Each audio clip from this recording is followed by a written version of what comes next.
Creating Change with Doug Foresta, a show dedicated to creativity and emotional healing. Creating Change on Empower Radio. EmpowerRadio.com. Here's your host, Doug Foresta.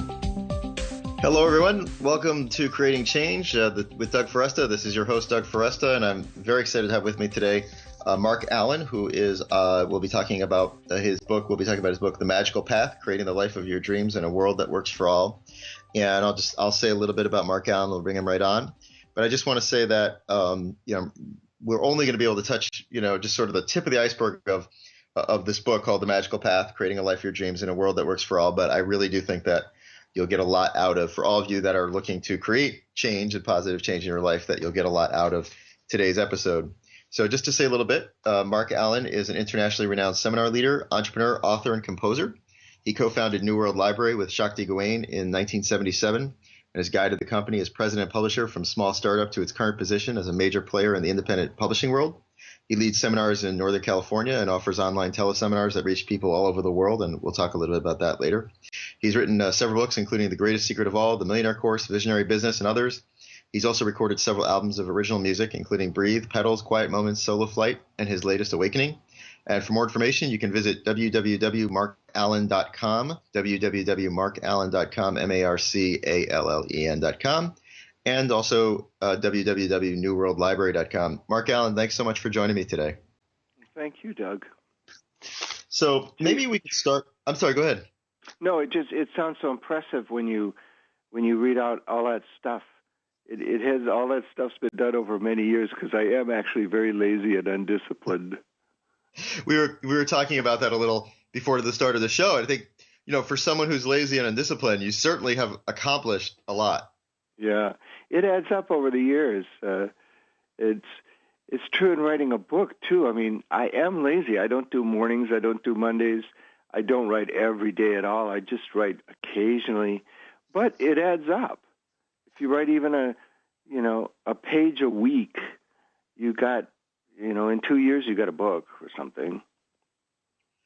Right, absolutely, and not only do you have a book, but you have a book that, like I was saying, that the book really is. Maybe you can describe a little bit, sort of. I guess my first question was, what prompted you to write this book? Again, it's called The Magical Path. Creating a Life of Your Dreams in a World That Works for All. What prompted you to write a book about magic? My first, one of my first successful books was Visionary Business in the 90s. And as I talked about that book, I did a bunch of talks. Sometimes, depending on the crowd, I would say, it's really all done by magic. You can look at it that way, that there is such a thing as real magic, real effective modern magic, because that's what I've done. I say that in this book, in The Magical Path, you don't have to call it magic. Call it what you will. But it is all about intentionally creating change, even intentionally creating something out of nothing. Call it what you will. So my book, Visionary Business, was very much put in the language of an entrepreneur, saying this is how you start a business from nothing and build it to success, business or career. Then I did a book called The Millionaire Course that I did the same thing really in different language. But I kept being sort of haunted by this image of the magic that I studied in my early 20s. I made a very undisciplined, random, intuitive study of Western magic. In my early 20s, it was totally overwhelming because it's so vast. There's thousands of books with thousands of pages. It gets into the study of Kabbalah, and it seems that people into Kabbalah love to write long books, very intellectual. It sort of mirrors Western psychology and philosophy. Western philosophy I attempted to study in college, and it was hopeless because it just seemed so intellectual and so remote from my life. I wanted something that affected my life. And it was the same thing with my study of magic in my early 20s. I wanted something that created change in my life, but I couldn't get a handle on it at all and wandered off into other things during my 20s. Then in my early 30s, I started putting pieces together from from Western magic. And I started studying a very simple book called The Art of True Healing by Israel Regardie. And it was a very short, simple book. And it had a very simple, easy meditation in there called the Middle Pillar Meditation, where you just imagine your body as a pillar of light. You just imagine light at the top of your head, and it's radiant and healing, and it slowly filters down through the center of your body. And I started doing that regularly. It was one of the very few things I ever did on a regular basis. And I noticed real change in my life doing these simple little magical things. So just in the last 3 or 4 years, I said, really you could look at my entire path of over the course of my life as being a magical path, because these few little things I did really created results. I often say I never had to come to believe in any of this. I never had to make a leap of faith or anything. I just was open-minded enough to try these exercises and read these books.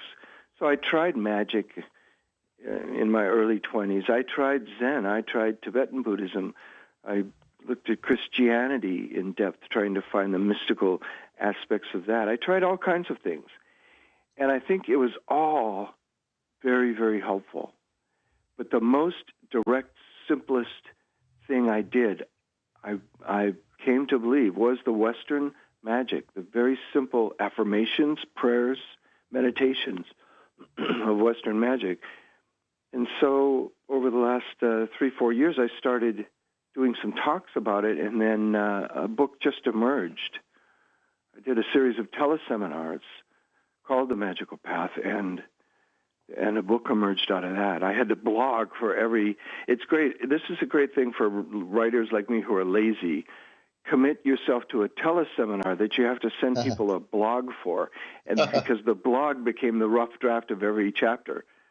I did a 12-session teleseminar, and each session then I had to send everybody a blog.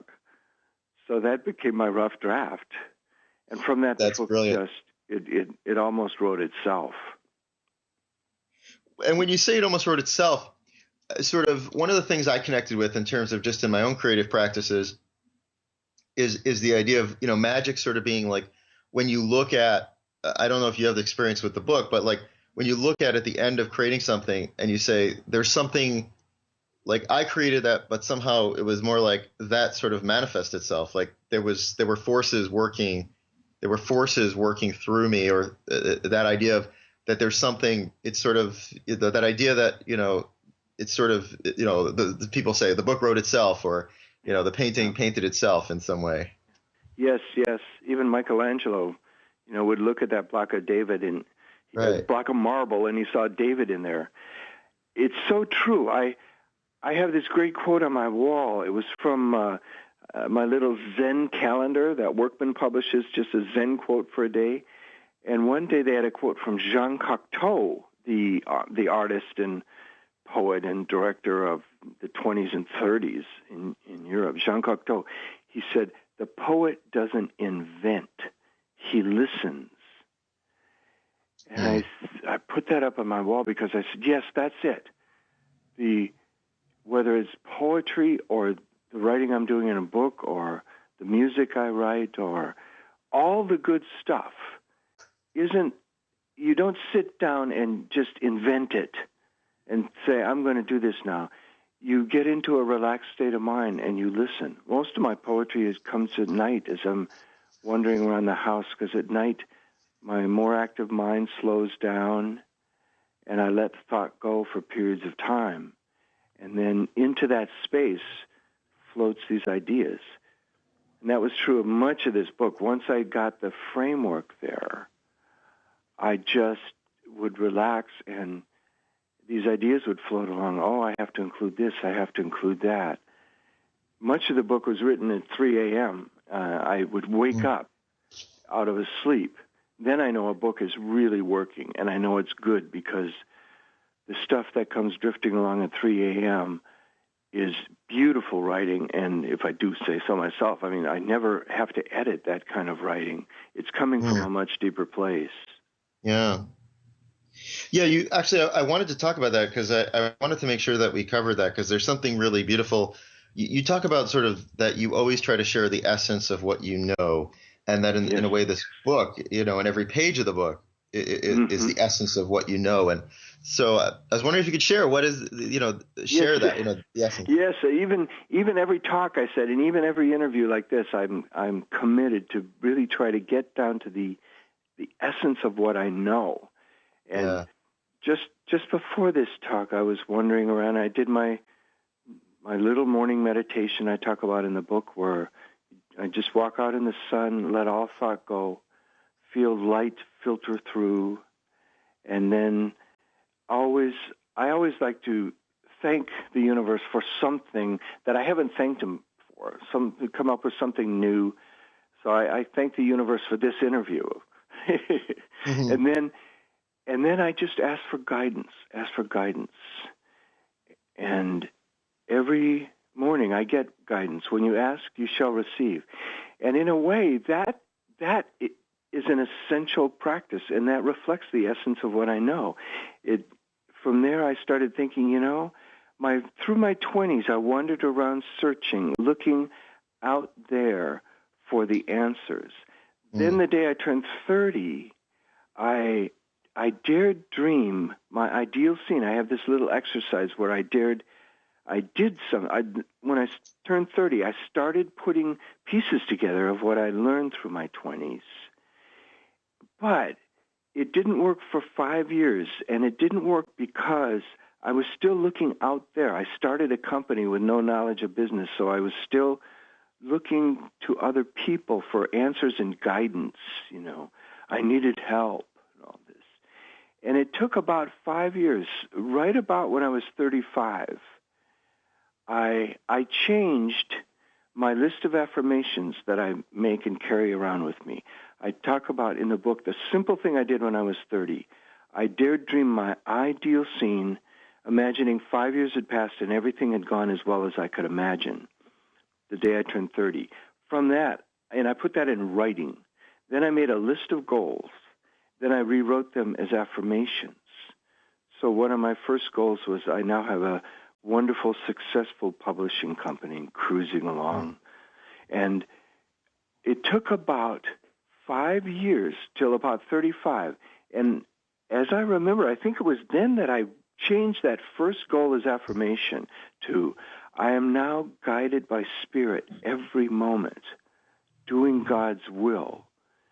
Because when I shifted I quit looking outside for answers and started looking within. That's when everything started working, because I realized as soon as I asked myself, I had all the answers within. And I think that's true of all of us. We intuitively know everything we need to know. I love The Power of Now, a book I was fortunate enough to publish, and he says it so beautifully. He says, okay, we've got all the information we need. We don't need to know more stuff. We just need to get the inside right, and the outside will take care of itself. That, to me, is an essential thing. 99% of the important work I've done has been internal. And I found somewhere along the line, when you ask for guidance, you receive it. Ask and you shall receive, Jesus said. Yes. That is a powerful, essential thing. I grappled with that for years, and I one time even found myself saying to myself, Jesus said, ask and you shall receive. He didn't say ask and you shall receive if you deserve it, or if you've worked hard enough, or if you're talented enough, or if you have enough money, or if. He didn't say that. He said, ask and you shall receive, period. That, to me, is an essential thing that I finally learned roughly at age 35, where I just started affirming, I am guided by Spirit every moment. And I started asking within, inquiring within for everything I needed to create real change in my life, success monetarily and a much more peaceful life emotionally. And that's one of the things actually that I'm glad you mentioned affirmations, because that is, you talk about, you have a chapter affirming the dream, the power of the spoken word. And I'm wondering if you can say a little bit about, I've definitely found that in my own life, that there is something magical about speaking, about the act of speaking. Absolutely. Absolutely. Again, this was nothing I had to come to believe at all. And it didn't have, in a way, anything to do with belief.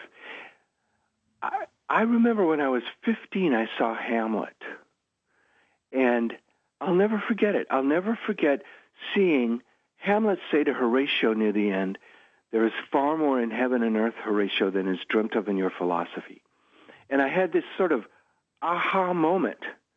It wasn't exactly a peak experience or anything, but it was this moment where those words just struck me. And I remember wandering around thinking about them, realizing, yes, there is obviously so much in heaven and earth that we will never comprehend. All these forces of creation. How did we get DNA in every cell of our bodies? When, our bodies started out as some simple elements blasted out of a star, those elements ended up evolving into us with DNA in every cell of our bodies, able to sit here and have a conversation with each other. It's something we'll never comprehend. But I think reflecting on that yes, there's far more than I can ever know or comprehend, just led to being pretty open-minded, being willing to try this. I'll try this. I'll try magic. I'll try yoga. I'll try Zen. I'll try this. I'll see what works. That became my attitude through my 20s. Try anything. Who knows what works? Try it, try it, try it. And one of the things I started doing pretty seriously, even though I am lazy and undisciplined, but I got a book by Catherine Ponder, a Unity Church minister, I remember, in my late 20s. And she was totally into affirmations. One phrase stuck with me and changed my life. The phrase was, she said, tack this on every affirmation you make in an easy and relaxed manner, in a healthy and positive way, even in its own perfect time, for the highest good of all. And then you affirm, I'm now creating success, doing what I love to do in an easy and relaxed manner, in a healthy and positive way. I started doing affirmations. Occasionally I'd even write a whole page of affirmations. I was completely broke. I had no job. I had no family support in my late 20s. And I just stumbled across the page I'd written, say, I live in an abundant universe. I live in an abundant universe. And I filled a whole page with that. So I did these affirmations and started seeing results. And absolutely. I mean, it's and again, this is only like I feel it's so hard because there's so much in this book. Number one is if you're willing to, we have to have you back because there's so many facets to this. Yeah, I'd love to come back. The 12 chapters, it really did grow into something substantially, and I finally ended up doing this teleseminar. I'll probably do another similar because it has to have 12 sessions because each session is really a different course in itself. So the teleseminar basically corresponds to the book? Is that the one that I did live? Yeah. Okay. I do have a recorded seminar that corresponds to an earlier book, but it's got 12 stages, and there are many, or not stages really, 12 separate courses, and that I call Success with Ease. I've got a whole audio course, Success with Ease. This I will be recording. I haven't recorded it yet, but we're going to have each chapter as a different ebook for only maybe like $1.99 or something. We haven't recorded it yet, though, but we will, because each chapter is complete in itself. Absolutely. I want to share that with a couple things. First, I want to make sure I mention that the audio course that you're talking about, the Success with Ease, that's at www.marcallen.com, correct? Yes. Mm-hmm. but yeah, I just want to say this actually just to listeners and also obviously to you, but that just from this is not a book you're going to read and just like put back on the shelf. I've just found that like I just find myself actively engaging with each chapter. And as I've just started doing some of these things, it's been amazing. It really does work. Yeah. I'm convinced, and again, it's nothing I came to believe, but I'm convinced it all works. As someone said, the universe says yes to every thought. I think this is how it works. In some mysterious way we can't understand, whether it's, you call it our subconscious mind or the universe or God or whatever, some great creative power says yes to every thought. So I believe affirmations work, prayers work, declarations work, positive thinking works, strategic planning works, if you put it in business terms. It all works. When we affirm, I am now going to create the life of my dreams in an easy and relaxed manner, the whole universe somehow says yes to it and starts showing us exactly what the next simple step to take is.